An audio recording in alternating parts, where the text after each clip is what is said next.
Hello students, तो आप देख सकते हैं कि आप लोगों ने जो प्रथम पाली में एग्ज़ाम दिए थे, तो अभी हमारे पास जो आया हुआ है सेट जी। तो सेट जी का मैं आपको बताने वाला हूं आंसर की। तो सारे ऑब्जेक्टिव क्वेश्चन जो 80 प्रश्न आपसे आपके बोर्ड एग्जाम में पूछे गए वो सारे का सारा मैं आंसर बताने वाला हूं। तो चलिए, जिन बच्चे का सेट जी है वो अपना देख लो। देखो, सभी क्वेश्चन एक जैसे ही होते हैं, अलग अलग करके दिए रहते हैं। तो आइए हम आपको बताते हैं। ओके, तो हमारे पास यहाँ पर आप देख सकते हैं पहला क्वेश्चन है ये। तो पहला क्वेश्चन का जो हमारे पास आंसर होगा वो होगा option A, the right answer. इसी प्रकार चलते हैं प्रश्न क्रमांक 2 की ओर। तो 2 में दिया गया है, यहाँ पे देख सकते हैं डीजल का उपयोग होता है। Option D the right answer, ये सभी में होता है।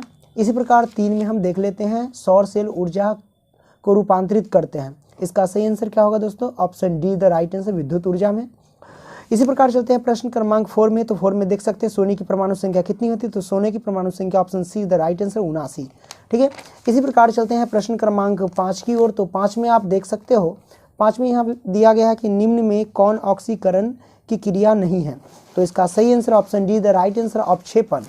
अब हम चलते हैं 6 की ओर। तो 6 में दिया गया है ऑक्सीजन की संयोजकता होती है। Option C the right answer 2। ठीक है, यहाँ ऑप्शन सी होगा। इसी प्रकार चलते हैं प्रश्न क्रमांक 7 की ओर। तो 7 में आप देख सकते हैं अम्लीय वर्षा का पीएच मान कितना होता है? 5.6 से कम होता है। ठीक है, अधिक नहीं होता है। ओके, तो option be the right answer. इसी प्रकार चलते हैं प्रश्न क्रमांक 8 में। 8 में दिया गया चींटी के डंक में कौन सा अम्ल पाया जाता है? तो वो पाया जाता है फॉर्मिक अम्ल। फॉर्मिक अम्ल यहाँ ऑप्शन में नहीं है, ये जो ऑप्शन सी है मिथेनोइक अम्ल को ही हम फॉर्मिक अम्ल बोलते हैं। Option C the right answer. ठीक है। इसी प्रकार चलते हैं प्रश्न क्रमांक 9 की ओर। तो 9 में दिया गया है निम्नलिखित में कौन सा संवहन उत्तक है? तो इसमें मैं आपको बता दूं जाइलम और फ्लोएम दोनों ही संवहन उत्तक है, यानी option D the right answer, B एवं सी दोनों। ठीक है। इसी प्रकार चलते हैं प्रश्न क्रमांक 10 की ओर। तो 10 में दिया गया है कि प्रोटोजोआ उत्सर्जी पदार्थों का निष्कासन कैसे करता है? तो इसका सही आंसर निष्कासन द्वारा, option D the right answer. और प्रश्न क्रमांक 11 में देख सकते हैं लिया गया है कि मनुष्य के शरीर की सबसे बड़ी ग्रंथि है। अब इसका सही आंसर क्या होगा? डी, यकृत, जिसे हम लीवर बोलते हैं। ठीक है, option D the right answer 11 का। इसी प्रकार चलते हैं प्रश्न क्रमांक 12 की ओर। तो शरीर का संतुलन बना करके कौन रखता है? तो इसका जो सही आंसर होगा दोस्तों, ये ऑप्शन ए नहीं, option D the right answer, cerebrum होगा। ठीक है। इसी प्रकार चलते हैं प्रश्न क्रमांक 13 की ओर। तो 13 में आप देख सकते हैं, 13 में दिया किशोर अवस्था में होने वाले शारीरिक परिवर्तन का कारण क्या है? तो यहाँ पे मैं आपको बता दूं एस्ट्रोजन और थायरॉक्सिन ये दोनों है। ऑप्शन डी बी और ए ये दोनों है। ठीक है, तो option D the right answer, A और बी दोनों। ओके, टेस्टेरोन भी है। इसी प्रकार चलते हैं प्रश्न क्रमांक 14 की ओर। तो 14 में दिया है कि मानव हृदय में कितने कोष्ठक होते हैं? तो मानव हृदय में 4 कोष्ठक होते हैं। Option be the right answer, 4 यानी 4 चैम्बर भी कह सकते हैं और वेस्म भी कह सकते हैं। ठीक है, अलिंद और नीला के बारे में मैंने आपको बताया था। ठीक है। प्रश्न क्रमांक 15 में आप देख सकते हैं, 15 में दिया कि रक्त क्या है? तो रक्त एक तरल संयोजी उत्तक है। तो यहाँ पे डायरेक्ट सिर्फ लिखा हुआ है उत्तक है, हम option A the right answer बोलेंगे, 15 का ए। इसी प्रकार चलते हैं प्रश्न क्रमांक 16 की ओर। तो 16 में दिया गया है जीन शब्द किसने प्रस्तुत किया?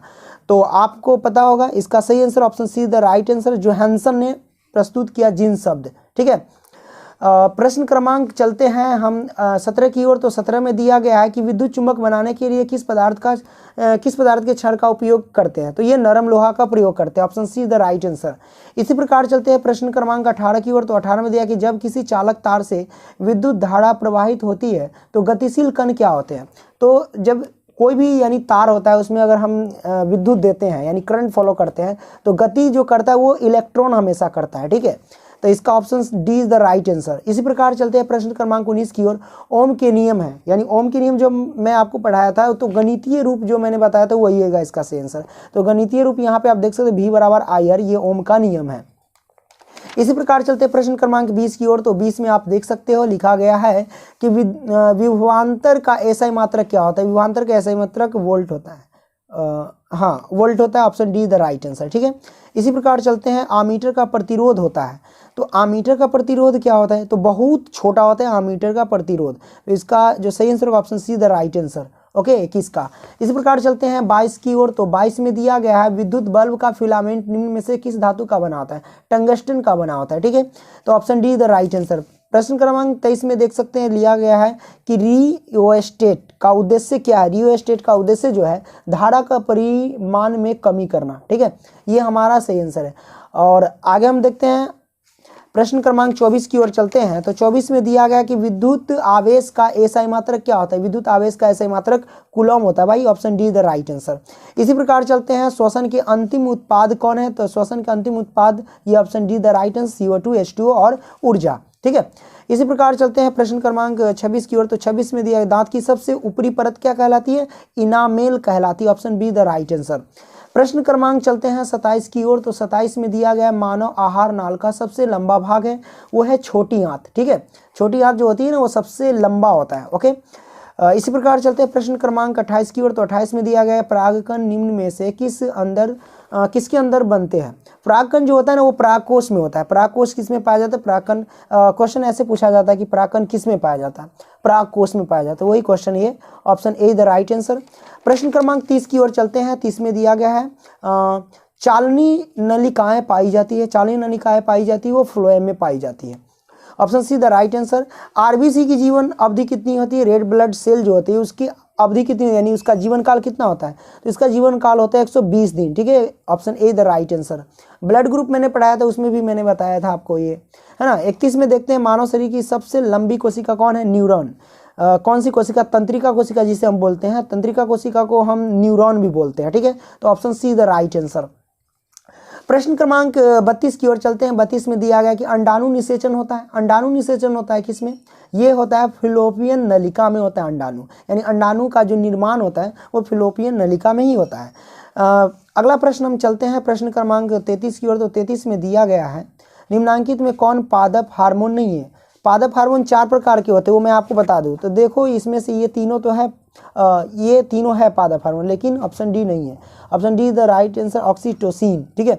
इसी प्रकार चलते हैं प्रश्न क्रमांक हम 34 की ओर। तो 34 में दिया गया फूल में नर प्रजनन अंग है। तो फूल में नर प्रजनन अंग कौन है? पुंकेसर है, option A is the right answer. 35 का क्या होगा? 35 का होगा, देखो निम्नलिखित में किस में द्विखंडन नहीं होता? द्विखंडन ईस्ट में नहीं होता है, ठीक है। तो option be the right answer. प्रश्न क्रमांक 36 की ओर चलते हैं। तो 36 में दिया गया है परिस्थितिकी तंत्र में ऊर्जा का स्रोत है, तो वो है सूर्य प्रकाश, ठीक है, option be the right answer. प्रश्न क्रमांक 37 की ओर चलते हैं। 37 में दिया गया निम्नलिखित में से किसे अनुवांशिकी का पिता कहा जाता है? तो ग्रेगर जॉन मेंडल को कहा जाता है। हरे पौधे कहलाते हैं, उत्पादक कहलाते हैं, option A the right answer. प्रश्न क्रमांक 39 की ओर चलते हैं। 39 में नर युग्मक में गुणसूत्र की संख्या होती है। तो नर युग्मक गुणसूत्र की संख्या होती है, option be the right answer, ठीक है। इसी प्रकार चलते हैं 40 की ओर। तो 40 में दिया गया ओजोन परत पाई जाती है। ओजोन परत जो पाई जाती है इसका सही आंसर होगा option A the right answer, ठीक है, स्ट्रेटोस्फीयर में, ठीक है। इसी प्रकार चलते 41 में ऐसे तत्व जो इलेक्ट्रॉन को त्याग कर धनात्मक आयन बनाते हैं कहे जाते हैं। तो option be the right answer, यह धातु कहलाता है। इसी प्रकार चलते हैं प्रश्न क्रमांक 42 की ओर। तो 42 में दिया लोहे पर जिंक लेपित करने की क्रिया कहलाती है। तो इसका सही आंसर है गैल्वनीकरण, option C the right answer. लोहे पर जो जिंक लेपित होता है उसकी क्रिया को क्या कहलाते हैं? गैल्वनीकरण, ठीक है। प्रश्न क्रमांक 43 की ओर चलते हैं। 43 में निम्न में कौन सा संयोजिक यौगिक है? तो भाई इसका सही answer option C the right answer, CH4, ठीक है, मीथेन। इसी प्रकार चलते हैं प्रश्न क्रमांक 44 में। तो 44 में दिया गया है कि आभूषण बनाने वाला सोना होता है, option C the right answer. 22 carat सोना का हम आभूषण बनाते हैं, क्योंकि 24 कैरेट क्या होता है? शुद्ध सोना होता है। अब शुद्ध सोना को बनाओगे ना तो ये नरम होता है, जल्दी टूट करके बिखर जाएगा, ठीक है, इसलिए 22 कैरेट का ही बनाया जाता है। प्रश्न क्रमांक 45 की ओर चलते हैं। तो 45 में दिया गया है निम्न में कौन सा उत्कृष्ट तत्व है? उत्कृष्ट तत्व यानी निष्क्रिय आर्गन है, ठीक है, ये हमारे पास हो गया नोबेल एलिमेंट। और उसके बाद चलते हैं प्रश्न क्रमांक 46 की ओर। 46 में दिया ताम्र एवं टीन की मिश्र धातु को कहते हैं कांसा कहते हैं, option A is the right answer. प्रश्न क्रमांक 47 में देख सकते हो। 47 में दिया गया प्लास्टर ऑफ पेरिस का रासायनिक सूत्र क्या होता है? CaSO4 इंटू हाफ H2O होता है, ठीक है, इसका option be the right answer. प्रश्न क्रमांक 48 की ओर चलते हैं। तो 48 में दिया गया है कि अम्ल और क्षार आपस में अभिक्रिया कर बनाते हैं तो लवण बनाते हैं, option C the right answer. प्रश्न क्रमांक चलते हैं 49 की ओर। तो 49 में बुझा हुआ चूना क्या कहलाता? ये कहलाता CA इंटू OH का हॉल ट्वाइज कहलाता है, option A the right answer. प्रश्न क्रमांक 50 में दिया गया निम्न में कौन भस्म है? तो NaCl, जिसे हम नमक बोलते हैं। Option be the right answer. इसी प्रकार चलते हैं 51 में हमारे पास दिया गया जस्ता का एक्स है, तो जस्ता का एक्स है zinc blende. Option be the right answer. इसी प्रकार चलते हैं प्रश्न क्रमांक 52 की ओर, तो 52 में दिया गया सिलिकॉन एक है, तो उपधातु है। Option C the right answer. प्रश्न क्रमांक 53 की ओर चलते हैं, तो 53 में दिया गया है एल्कोहल में कौन सा तत्व उपस्थित नहीं रहता है? तो एल्कोहल में नाइट्रोजन, ठीक है। Option D the right answer. प्रश्न क्रमांक चलते हैं 54 की ओर, तो 54 में दिया गया है कि मेथेनोइक अम्ल का सामान्य नाम है, तो फॉर्मिक अम्ल। Option A the right answer. इसी प्रकार चलते हैं प्रश्न क्रमांक 55 की ओर, तो 55 दिया गया स्वपोषी पोषण के लिए आवश्यक है, तो ये सभी क्लोरोफिल, कार्बन डाइऑक्साइड तथा जल, सूर्य प्रकाश, ये सब है। Option D the right answer. Magnesium पाया जाता है भाई, तो मैग्नीशियम जो पाया जाता है क्लोरोफिल में पाया जाता है। सारे के सारे प्रश्न, बहुत ऐसे प्रश्न जो मैंने बताया था टकरा रहा है, ठीक है। तो इसी प्रकार चलते हैं प्रश्न क्रमांक 57 में, तो 57 में देख सकते हैं कि तैलीय कागज होता है, तो पारभाषक होता है। Option C the right answer. प्रश्न क्रमांक 58 में देख सकते हैं, 58 में दिया गया कि लेंस द्वारा उत्पन्न आवर्धन की ऐसा इकाई क्या है? तो ये होता है option D the right answer, मात्रक विहीन। प्रश्न क्रमांक 59 में देख लेते हैं, 59 में दिया गया है कि प्रकाश की चाल विभिन्न माध्यमों में पूछ रहा है क्या होती है? तो भिन्न भिन्न होती है, अलग अलग माध्यम में जो होता है ना, प्रकाश की चाल अलग अलग होती है। अब मान लेते ईंट में प्रकाश की चाल अलग होगी, कांच में अलग होगी, पानी में अलग होगी, यानी सभी जगह अलग अलग होती है प्रकाश की चाल। तो 59 का option be the right answer. प्रश्न क्रमांक 60 में देख सकते हैं, 60 में दिया वायु में प्रकाश की चाल निर्वात की अपेक्षा होती है, तो कम होती है निर्वात में, क्योंकि वायु प्रकाश की चाल जो होती है निर्वात में सबसे अधिक होती है और वायु में थोड़ा कम होता है। Option A the right answer. प्रश्न क्रमांक 61 की ओर चलते हैं, 61 में दिया गया है कि लेंस में मुख्य फोकस की संख्या होती है, लेंस में मुख्य फोकस की संख्या। Option be the right answer, यानी 2। इसी प्रकार चलते हैं विद्युत का अच्छा चालक कौन होता है? यानी सबसे अच्छा चालक चांदी होता है, जिसे हम सिल्वर बोलते हैं, ठीक है। Option D the right answer. इसमें जल्दी बिजली फॉलो करता है। आप 63 का देख सकते हैं, शुष्क सेल में ऋण इलेक्ट्रोड बना होता है, वो जस्ता का बना होता है। Option C the right answer, ठीक है। आइए इसी प्रकार चलते हैं प्रश्न क्रमांक 64 की ओर, तो 64 में दिया 1 जूल का मान होता है 0.42 कैलोरी होता है। Option C the right answer. प्रश्न क्रमांक 65 की ओर चलते हैं, तो 65 में दिया गया है वनस्पति तेल में होती है, तो वनस्पति तेल में होती है लंबी असंतृप्त हाइड्रोकार्बन श्रृंखलाएं होते हैं, ठीक है। Option be the right answer. प्रश्न क्रमांक 66 में देखते हैं ब्यूटेन के कितने समावि संभव है? तो ब्यूटेन के जो होते हैं वो 2। Option be the right answer. प्रश्न क्रमांक 57 में मेंडल के आवर्त नियम में तत्व वर्गीकरण का आधार क्या है? तो परमाणु द्रव्यमान। Option D the right answer. प्रश्न क्रमांक 68 की ओर चलते हैं, 68 में दिया गया अमोनिया के अणु में नाइट्रोजन एवं हाइड्रोजन के परमाणु की संख्या का अनुपात तो कितना होता है?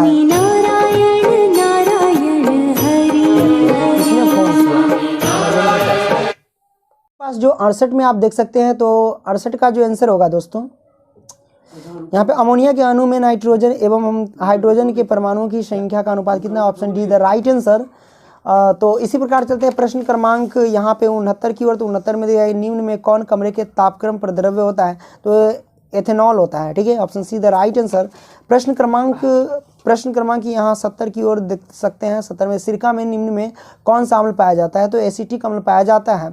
Option D the right answer. प्रश्न क्रमांक 71 में देख सकते हैं, 71 में दिया गया निम्न में कौन कार्बन के अपरूप है? अपरूप जो होते हैं ना, निम्न में कौन कार्बन के अपरूप है? कार्बन के अपरूप आपको पता है कि 3 अपरूप होते हैं, ठीक है। ग्रेफाइट, हीरा और फ्लोरीन, ये तीनों है, लेकिन ज़्यादातर परिचित ग्रेफाइट और हीरा, ठीक है। ये ज़्यादा प्रचलित नहीं है। Option D the right answer, ठीक है, क्योंकि एग्जाम में मतलब आप लोग याद किए कि हीरे के 2 अपरूप के नाम लिखे जाते ये देखते होंगे, है ना। चलिए प्रश्न क्रमांक 72 की ओर चलते हैं। 72 में दिया गया कि एक अणुसूत्र परंतु विभिन्न संरचना सूत्र वाले यौगिक कहलाते हैं। तो option A the right answer, समावयवी। प्रश्न क्रमांक 73 की ओर चलते हैं, दाढ़ी बनाने के लिए कौन सा दर्पण प्रयुक्त करते हैं? अवतल दर्पण का प्रयोग करते हैं। 73 का सही आंसर सी। इसी प्रकार चलते हैं प्रश्न क्रमांक 74 में दिया श्वेत प्रकाश वर्ण क्रम में किस रंग की किरण का विचलन अधिक होती है? बैंगनी रंग के किरण का विचलन अधिक होती है, और कम जो होता है वो लाल रंग का, ठीक है, विचलन। प्रश्न क्रमांक 76 में ये नहीं बताया, 75 में दिया गया समतल दर्पण की फोकस दूरी होती है, तो वो अनंत होती है, ठीक है।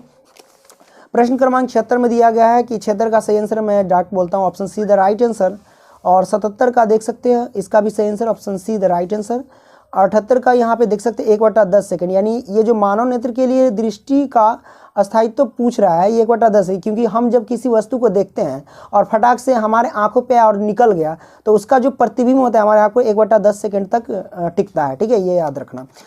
इसी प्रकार चलते हैं प्रश्न क्रमांक 79 की ओर। तो 79 में दिया गया है कि उत्तल दर्पण से बना काल्पनिक प्रतिबिंब होता है सीधा एवं ह्रासित होता है। Option C the right answer. 80 का होगा V/U। ठीक है, option A the right answer. आवर्धन बराबर जो पूछ रहा है। ठीक है, अवतल दर्पण में सारे के सारे प्रश्न टकरा चुके हैं। तो ये सभी के सभी प्रश्न मैं आपको ऑब्जेक्टिव था उसका आंसर की मैंने बता दिया। आई होप कि अच्छे लगे होंगे ये वीडियो। पसंद आए तो लाइक करना, दोस्तों को भी शेयर करना। धन्यवाद।